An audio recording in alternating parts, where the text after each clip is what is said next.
Lord, help us to be mindful that it is not our place to judge others.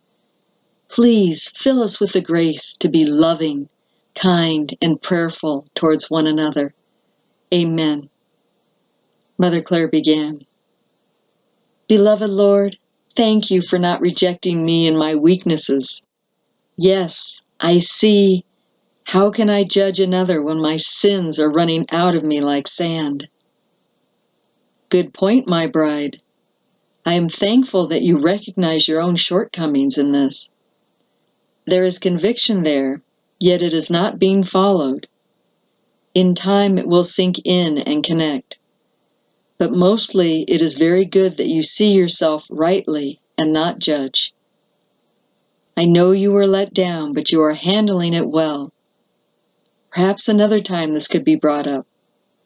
Some changes take longer than others in souls who have come from the world. You do not understand the pressures they are under, which cause them to do things that are not optimum. You see your pressures, but not theirs. So it is good to overlook those things in others that seem hurtful to you. Lord, what is on your precious heart? How much, how deeply, and how profound my love is for you and all my brides. I want to talk about you for a moment because you are still short on self-acceptance. Claire, don't you believe in my overwhelming love for you?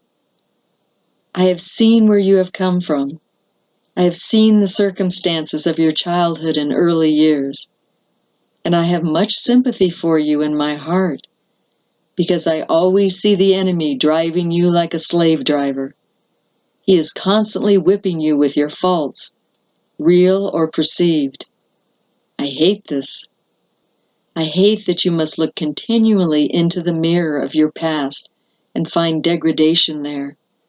Have you ever noticed how he only brings up the bad things you did? The shameful things that you have repented of? I began to tear up because he is so right. It's like I've confessed these things, but they still trouble me, and it is so demoralizing. Yes, that is the point, Jesus continued. You are loaded with gifts of a superior quality, so he must oppress you with greater vigor. He must waste your time, take shots at your weaknesses, and continually set you up for some kind of fall. But as you can see, I am protecting you from doing those things you will regret. I am teaching you how to love unconditionally, not only with your husband, but with those all around you. Do you know why you are attracted to other things, especially news? It changes the subject and gets my mind off of my miserable self. I have so much to be grateful for. Why do I complain and seek distractions to numb my pain? I hate that I do that. The Lord continued, truly it takes your mind off of yourself, and you get to see another world which is much worse than yours. It also feeds your logic and intellect, and yes, there are times when I want you to see the news and get caught up. That is why I gave you a white heart last night. I wanted you to know that it was okay for you to get your fill of the news, and also a perspective of others outside of yourself. If I could right now, I would take you away with me into the wilderness and just spend the time telling you all the things I love about you, and that you are worthy to be my wife. I have made it so, and I do not look for the perfect, but for the flawed to be my vessels unto honor. I want everyone to see what my grace can do with my little broken pencils. Believe me, the people you see that you consider perfect, like Pope John Paul II, have far more flaws than you think. They too wrestle with themselves and their imperfections. They too struggle with self-hatred. It is just hidden from view by outsiders. In fact, every one of my saints struggled with self-hatred because they knew all about my perfection and could see plainly how far away they were from the ideal. Please allow that to comfort you. And please take this to heart.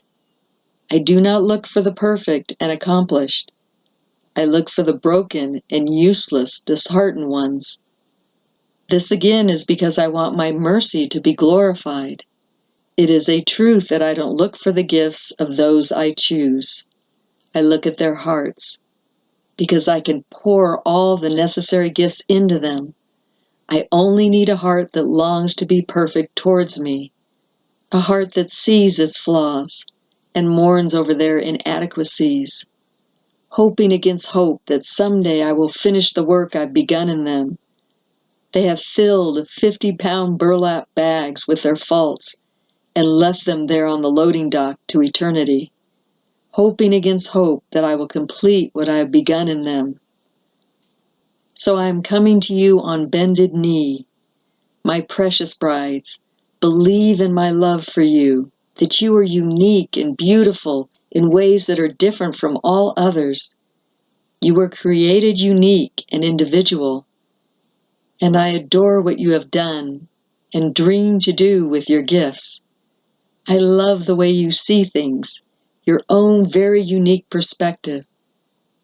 And I laugh with you when you see things that 100 people have passed by without noticing, and you ascribe them all to me and my Father's creativity. How I long for others to notice these marvels of nature and give us glory. I hope that they will someday let go of the long lists of their past failures and faults and give thanks to me that they have the breath of life in them to recognize these very special things. You see the thought that just came into your mind? What did you do with it? I renounced it as the enemy is attempting to pull me back down. That's exactly right. It was a shot from the dark to take your mind off of us and our sweet sharing. Thank you for doing that, because I hate when that happens, and I want you to reject these thoughts.